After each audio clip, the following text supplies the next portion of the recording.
Selamat datang di channel Detektif Sanji, tempat berkumpulnya para pecinta One Piece yang haus akan teori, fakta tersembunyi, dan pembahasan mendalam seputar dunia ciptaan Eiichiro Oda.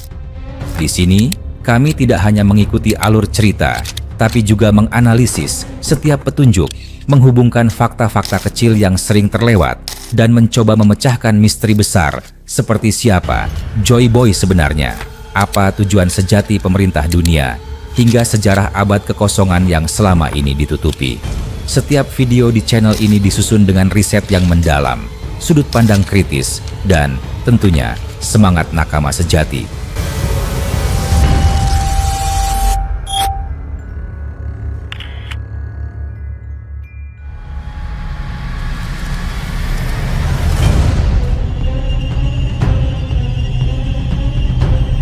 Kala itu, langit di atas Quillwood Colony tampak seperti neraka yang terbentang.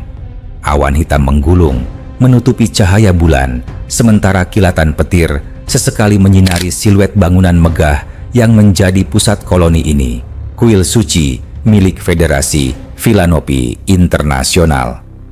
Tempat ini selama puluhan tahun menjadi simbol kedamaian dan kebaikan hati, pusat pengumpulan amal untuk anak-anak miskin dari berbagai penjuru lautan.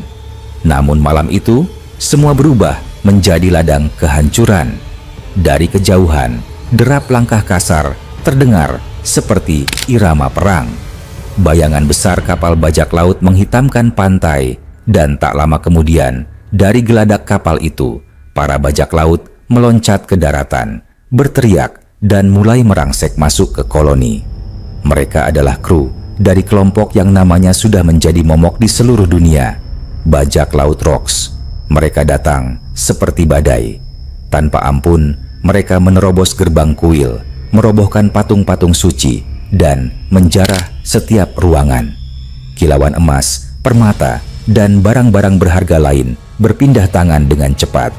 Penduduk setempat, para biarawan, dan relawan kemanusiaan mencoba menghalangi mereka, bersujud memohon agar harta itu tidak diambil. Uang itu untuk anak-anak. Mereka kelaparan? Jerit seorang pendeta tua. Suaranya bergetar di tengah ketakutan. Namun, permohonan itu hanya disambut tawa kejam. Seorang bajak laut bertubuh raksasa mendorongnya hingga terjatuh, lalu merampas peti berisi koin emas dari tangannya. Jeritan kesedihan bercampur amarah memenuhi udara. Tetapi di mata para perampok ini, itu hanyalah musik pengiring dari pesta mereka. Pendeta kepala dengan napas tersengal berusaha melindungi kuil. Ia mengaktifkan mekanisme pengunci besar, menurunkan jeruji besi tebal yang menutup akses keluar. Tapi di antara kru Rocks tidak ada yang peduli. Mereka punya cara sendiri untuk membuka jalan. Di sudut yang lebih jauh, situasi memanas. Shirohige dan Kaido, dua sosok yang kelak akan mengguncang dunia, justru terjebak di ruang bawah tanah kuil. Tanpa peringatan, Shiki, bajingan flamboyan dengan rambut emas mencolok, melemparkan sebuah bom ke arah mereka, seolah itu hanya lelucon kecil.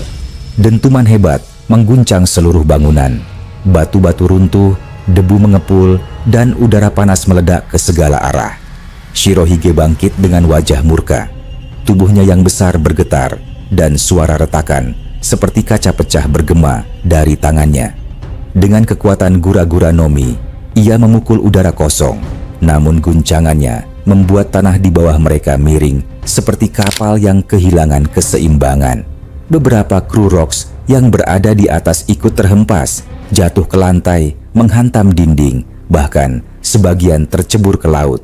Di tengah kekacauan itu, Kaido hanya berdiri, matanya menyipit, memperhatikan kekuatan Shirohige.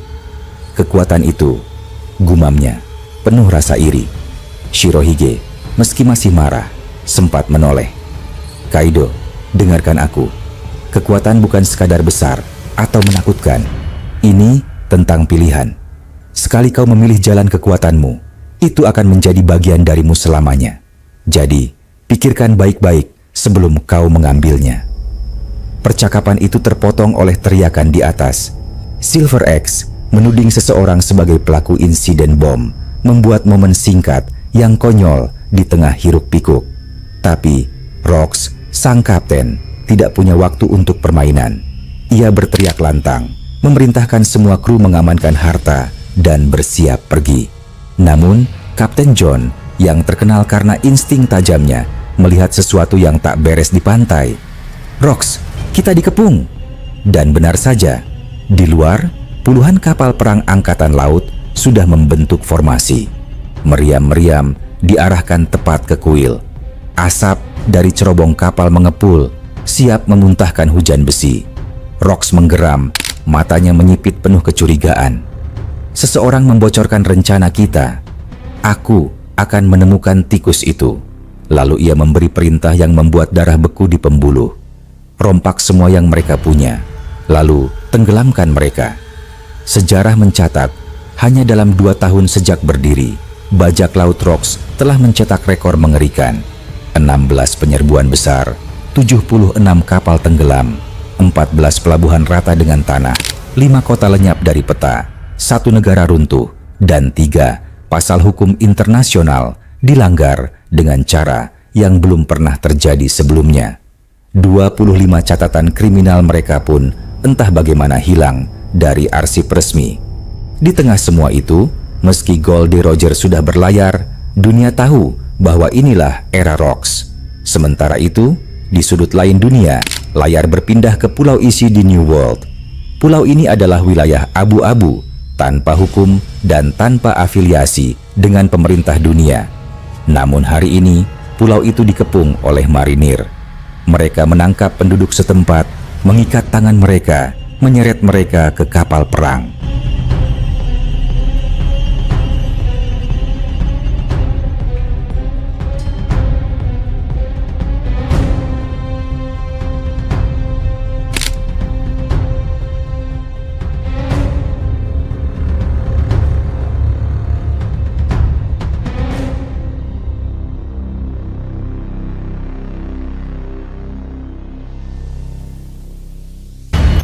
Di dermaga, Raja Harald berdiri tegap, matanya menyala marah. Ia mengingatkan para perwira angkatan laut bahwa negeri ini pernah menyelamatkan Elbaf dari kelaparan besar, mengirimkan bantuan tanpa pamrih. "Mereka adalah saudara kami.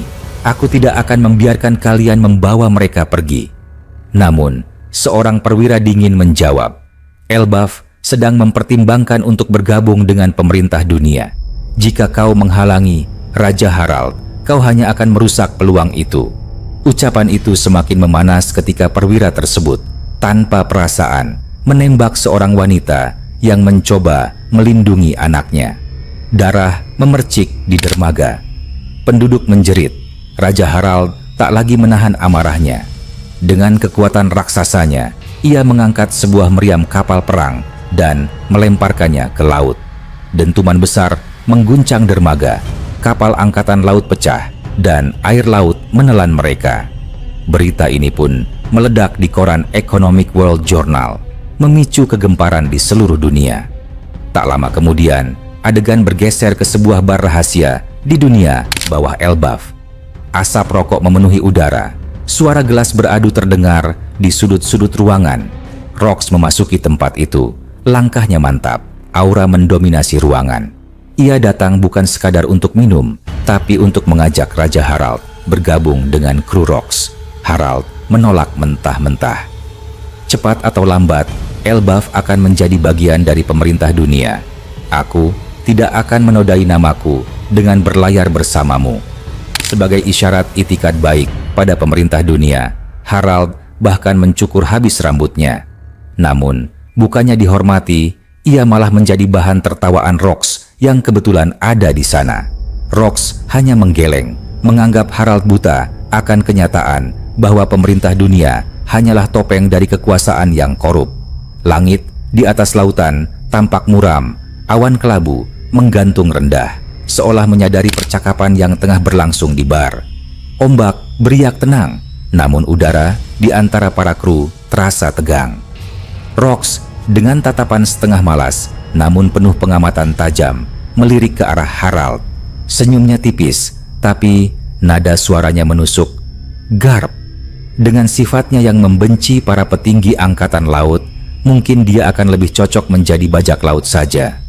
Percakapan mereka kemudian beralih ke topik yang lebih besar, angkatan laut itu sendiri. Rox memandang tanpa ujung, lalu berkata, "Pelan, di setiap organisasi besar selalu ada bayangan, korupsi, kepentingan pribadi, mereka yang mengotori nama besar itu." Ia menoleh ke arah Garp lagi. "Tapi aku juga tahu, sebagian besar mereka adalah orang baik. Prajurit yang benar-benar ingin melindungi orang-orang tak berdaya." Raja Harald yang berdiri tidak jauh dari mereka ikut menimpali. Tubuhnya yang besar membuatnya tampak seperti benteng hidup, namun suaranya tenang dan berwibawa. Bahkan di angkatan laut, katanya, ada mereka yang berasal dari negeri Elbaf. John Giant, contohnya. Ia adalah bukti bahwa kekuatan bangsa kami bisa digunakan untuk melindungi, bukan menghancurkan. Tatapannya tajam, namun matanya memancarkan harapan. Jika lebih banyak orang dari Elbaf mengikuti jalan itu, aku yakin kekuatan tak terbatas yang mereka miliki bisa membawa perubahan dimanapun mereka berada. Kekuatan itu bisa menjadi pelindung, bukan ancaman. Di tepi dek, Loki masih mematung, wajahnya penuh semangat. Bocah itu jelas belum menyerah pada keinginannya untuk ikut berlayar bersama Rox. "Aku akan ikut," serunya tiba-tiba. Rox hanya mendengus pelan, lalu memberi isyarat kepada Ida yang berdiri tak jauh, buat dia sadar. Dengan cara apapun, Ida mengangguk tanpa kata, tapi di matanya terlihat ia memahami betul maksud Rox. Ini bukan sekadar soal menolak permintaan, tapi soal memberi pelajaran. Adegan berganti. Kita dibawa menuju markas besar Angkatan Laut, bangunan megah dengan bendera berkibar tinggi, terletak di tepi pelabuhan yang sibuk. Di dalam sebuah ruangan pertemuan besar, 4 sosok penting duduk mengelilingi meja kayu panjang. Laksamana Kong dengan tubuh kekar dan wajah penuh pengalaman tempur, duduk di kursi paling ujung, memimpin diskusi. Di sampingnya ada Laksamana Madyatsuru, wanita dengan tatapan tajam seperti elang, yang kelak dikenal sebagai otak strategi Angkatan Laut. Di sisi lain, duduk Laksamana Madya Sengoku, tenang namun berwibawa. Dan terakhir, Laksamana Madya Garp, yang tampak setengah malas, namun matanya awas. Topik yang mereka bahas bukan perkara kecil. Ini tentang masa depan Angkatan Laut, tentang kemungkinan merekrut raksasa Elbaf menjadi bagian dari pasukan mereka. Manusia biasa tidak akan bisa hidup berdampingan dengan mereka, kata salah satu petinggi dengan nada waspada. Satu raksasa yang marah bisa merenggut nyawa ratusan orang, bahkan tanpa niat jahat. Jika mereka berguling saat tidur, itu saja sudah bisa menghancurkan desa. Suru mengangguk pelan, wajahnya serius. "Aku tidak menentang kekuatan mereka, tapi kita harus mempertimbangkan risiko."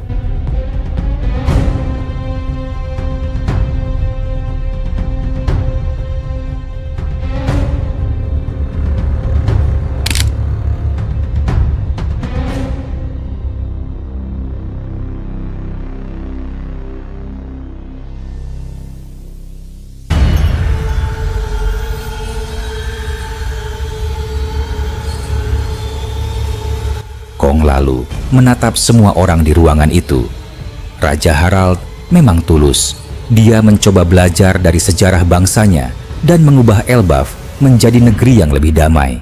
Tapi reputasi raksasa tetaplah reputasi raksasa, liar, ganas, dan sulit dikendalikan. Garp yang sejak tadi bersandar di kursinya tiba-tiba mencondongkan tubuh ke depan. Justru itu yang kita butuhkan. Kekuatan besar yang bisa mengguncang musuh. Kalau kita bisa memimpin mereka, kita bisa memimpin dunia. Keempatnya akhirnya menemukan titik temu. Mereka setuju untuk mencoba merekrut para raksasa. Tapi keputusan ini tetap terhenti di satu titik. Pemerintah dunia belum mengeluarkan persetujuan resmi. Cerita lalu berpindah, menembus waktu, kembali ke 42 tahun yang lalu. Pulau Bajak Laut, tempat hukum tak berlaku, dan hanya mereka yang terkuatlah yang bisa bertahan, diguncang oleh kabar besar.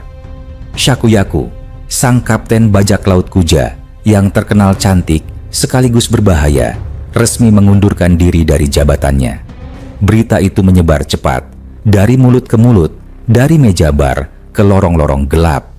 Gloriosa, salah satu tokoh penting di sana, mendengar kabar itu dan mengernyit bingung. Apa yang sebenarnya dia pikirkan?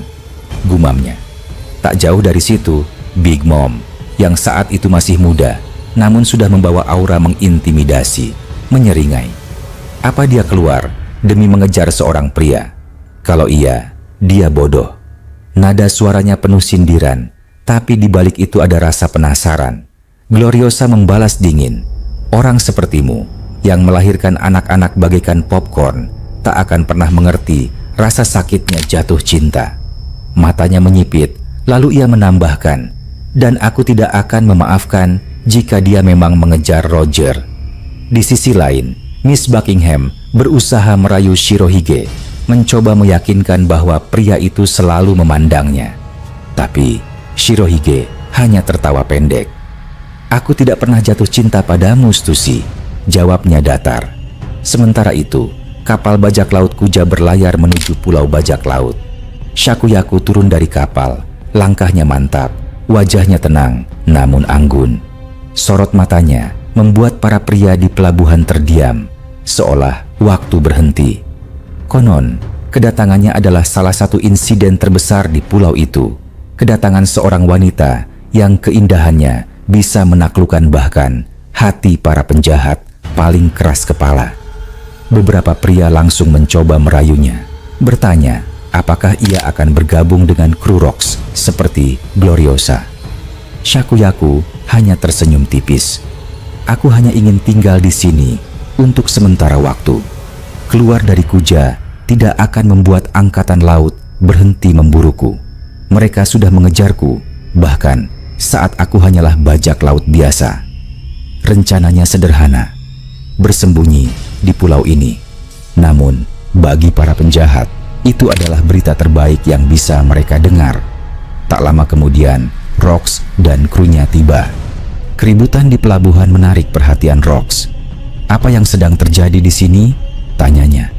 Ketika ia masuk lebih dalam, ia menemukan sebuah bar baru yang ramai, Bar Shaki. Pulau Hachinosu pun berubah. Bar itu menjadi pusat perhatian. Daftar tunggunya bisa sampai sebulan. Shakuyaku bagai bunga yang mekar di tanah tandus, mengubah suasana pulau menjadi lebih hidup. Namun semua orang tahu, setiap harta berharga pasti akan menarik pencuri. Adegan terakhir membawa kita ke ruang Gorosei di tanah suci. Ruangan itu sunyi, hanya suara napas dan langkah kaki yang terdengar. Salah satu petinggi pemerintahan dunia menyampaikan pesan kepada Raja Harald. Mereka bersedia menerima Elbaf menjadi bagian dari pemerintahan dunia dengan satu syarat yang tak terduga. Para pejuang Elbaf harus membunuh Rox. Udara di ruangan itu seakan membeku. Keputusan ini akan mengubah segalanya.